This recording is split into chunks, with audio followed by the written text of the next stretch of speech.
what I like to do, and this is how I tried to look at the Knicks trade deadline inactivity, is just from a process standpoint, right?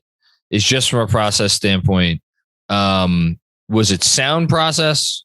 Was it faulty process? Was it process that is like hinges on something that is likely, unlikely? Was it the correct time to do something? I think that there's so many ways to look at these trades, and there's extenuating circumstances and everything. Like, we'll start at the top, and we'll start with the Nets Sixers trade. And it's like, again, if you looked at that trade in a vacuum, you would have one opinion on it. If you look at that trade, given all of the appropriate context, you might look at it a different way. All right. Yeah. The context around it is fascinating, because there's a basketball reason for why you could argue the Nets really got away with something good here, and maybe even something better. That's the basketball context. The off the court context of it is that, like, also, so this whole thing about Ben Simmons is he's just like going to a new job, and now his mental health is okay. There's still like the issue with his. I don't know if it's an issue, just the fact that like the last time we saw him play basketball, he froze up in a playoff game, and the Nets have championship aspirations. So here's what I'll say. I was watching this is something I don't usually do. I was watching the tail end of the MSG's pregame show before the Warriors game. And Wally and Bill Pito, I think it was, they were talking about the Harden trade. And Wally was like, this is an awful trade. Before they were like, oh, I think he was like, the Knicks should have tried to get James Harden. Good thinking there. Anyway, he was like, this is an awful trade for the Nets because he was essentially saying like Ben Simmons can't play basketball. And it's like, yes, did he have a really, really bad moment in a really, really big spot for everybody to see? Absolutely. Was it more than that? Did he have a bad series? It's like, are there really? Yes, there are real concerns. It got to a place there in Philly where it had gone very, very, very bad. It had gotten as bad as it could be. That doesn't mean he can't still be a part of a championship winning team. I believe, at least. Maybe I'm in the minority. It's not that he can't be part of a championship winning team. It's just the last memory we have of him is him. I don't want to say costing, because I'm not going to put the entire Hawk series on him, but like from the offensive side but that's just completely eliminating how poorly Trey shot in that series, which was largely in part to the fact that Ben Simmons picked him up. And that's that's why Ben Simmons will be an asset to the Nets, is that they don't need him to shoot, which is why one of the reasons. There's a basketball version of this where the Nets actually got better by this trade. I understand you're losing the ceiling offensively of nobody can outscore us if Harden, Kyrie, and KD are all cooking together. And we saw that in points during the playoffs. But like Ben Simmons also doesn't have, other than his rookie year, that crazy an injury history. He's been available to play in every playoff game that he's been able to play. Yes. Supposed to be playing. I said that weird, but you know what I'm trying to say. Like he hasn't missed a playoff game because of an injury. And it's really just been the fit with Embiid, which people in Philly were telling us it's going to work. It's going to fit. Look at how great the net rating is. That's what Daryl Morey has been quoting for the last couple of years. And then you get to the playoffs and it's like, yeah, they're going to force Ben to shoot. What's he not going to do? Shoot.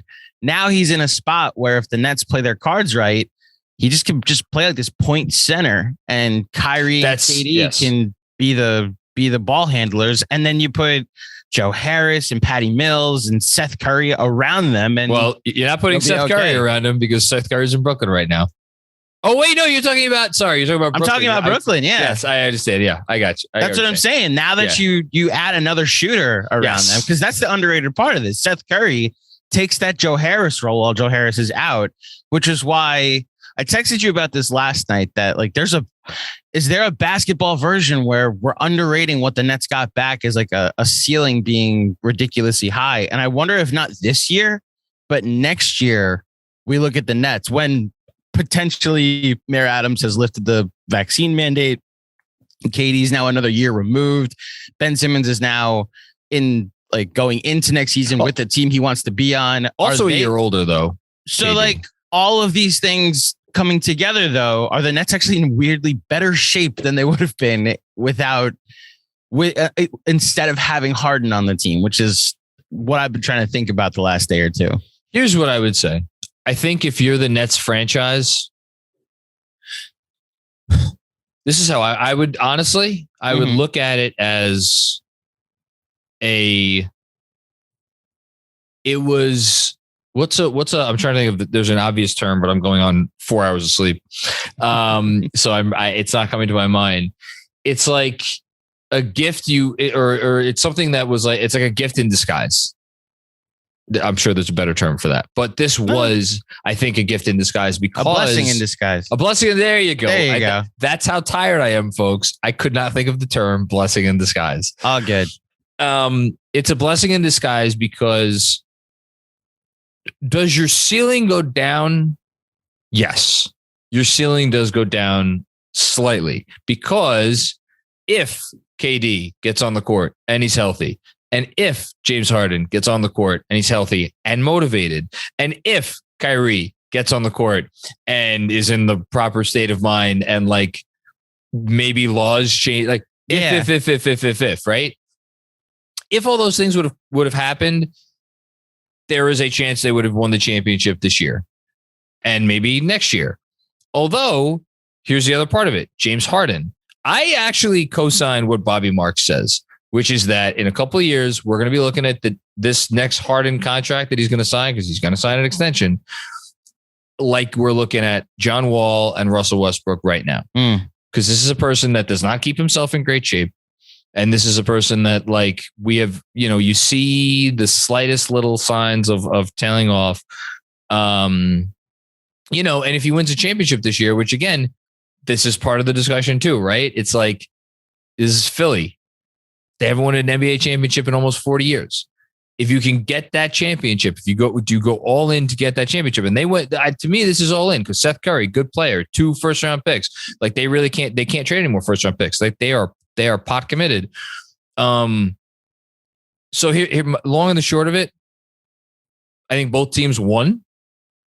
I would give the Sixers a B+ because I think in a perfect world, would you rather have had Bradley Beal? Probably, right? For this year now, because he's out for the year with an injury. That's why I think I'd even go higher than that. Where are your but that's the thing is like long term, Bradley Beal will age better than James Harden. But where do you weigh long term versus, because like right now, I think the Sixers are favorites to win everything. It's everything. Like, okay. I think they're favorites to win it all. And it's like grading the Anthony Davis trade.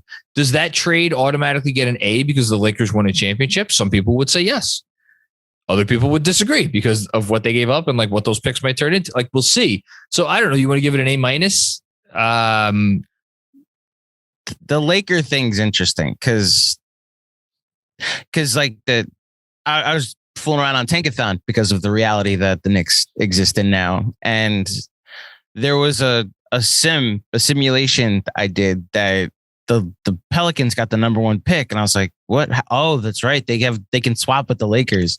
Yep. And like, that's the cost of the AD trade, which I don't even think that's the cost of the AD trade though. Like, yes, they gave up the picks. Like, this is the cost of the Russ trade. There was a better version of the team if they don't go out and trade for Russ and they go out and get the type of players that we were all saying, like, do the Buddy Hield trade, do that trade so that you could save money and get Kyle Lowry, and maybe you could potentially keep Caruso, which probably would have been a better deal, so you can lengthen out the roster rather than what you perceived was a big 3 with Russ. What they wouldn't give for Caruso now. So I think the fact that this Ben Simmons thing was so ugly a week ago that like up until a week ago, Daryl Morey was preaching, this is going to take years. This is going to take. He would take it into the summer, I think. But that's the thing. He was going to wait. He wasn't going to budge with like, I'll just trade him for anything. De'Aaron Fox, Sabonis, even like some lower level stuff just to get something for Ben Simmons. The last time I think we talked about this, I think it was during the fake trades pod. And I was like, yeah, I think I predicted you proposed Kings, right? to Ben. You pitched a Ben Simmons trade, and I was like, yeah, I think of the realistic trades that will be made here, I think Ben Simmons is gone because you can't waste a healthy MVP Embiid season, and that's where I think the Daryl Morey ends up winning this trade. So that's okay. You get this guy that you didn't just get like something for Ben Simmons. You got a guy that won an MVP for you. Probably has like 1 to 2 prime years. I was about to say, and he's joining a guy who is in the midst of not only his prime, but potentially, and we'll see, we're not going to be able to grade this yet, one of the best primes of anyone we've seen in the last 20 to 25 years, So yes, sure. They won the trade. They get the B+, the A-. You want to even give it a little higher than that. That's fine. But again, just to close my point on the Nets, like, you were so all in with that group. And is there egg on their face because they went for it and ostensibly it has failed? Like the grand experiment has failed? Yes. But do you not get some credit, I guess, for like pivoting from the failure into something that is okay? And again, this depends entirely on your position about Ben Simmons. There are people listening to this, I'm sure, who think like Ben Simmons should not be in the conversation of like, the top 30 basketball players in the world because you're never going to be able to win I think in a certain situation, you're going to be able to win a championship with him. And look, if you told me right now the Nets were going to win the championship this year, I'd be like, okay, I don't feel as strongly about it as maybe I would have at one point in time this year, but I'd give you I'll put it this way. Last week, right? I said, which of the teams that could win it all? I listed the Nets. I'm not taking them off the list. Okay. I am, because of where they're going to have to win it from. It's like Katie gave no indication last night on that TNT the draft that they did for the All-Star game. Okay. Yeah. Like he literally coming back anytime soon. Yeah. He just that this feels like this isn't our year. And I think we talked about this during the live stream that like, what does this remind you of anything this type of year? And I thought about LeBron's first year in Cleveland when they were like 30-29 at one point, or 20-19 or whatever it was. They were like a 500 team for half the year. Then LeBron went to Miami and came back, and they lost like 3 games the rest of the year. And I wondered if that was in play for the Nets, where this losing streak is now at 10. Their next 3 games are Miami, Sacramento at home, and then the Knicks. So there's a world where they're 500 at the All-Star break and on a 13-game losing streak. I don't think a team like that is ready to win a championship, which is why when I talk to you about this trade and how I feel about it, I see this as a next year play. It is. Well, and not only next year, but the year beyond that and the year beyond that, because Ben Simmons is locked up for all these years on the contract. Which KD just signed his extension, which is why the Nets, I think, are looking at the season they have now, and they're like, listen, we can't count on like the mayor of New York to save our season. We're just going to have to look long-term here, which is why I look at this as more, they're accepting that this isn't the year, but for the next 3 or 4, they'll be in contention.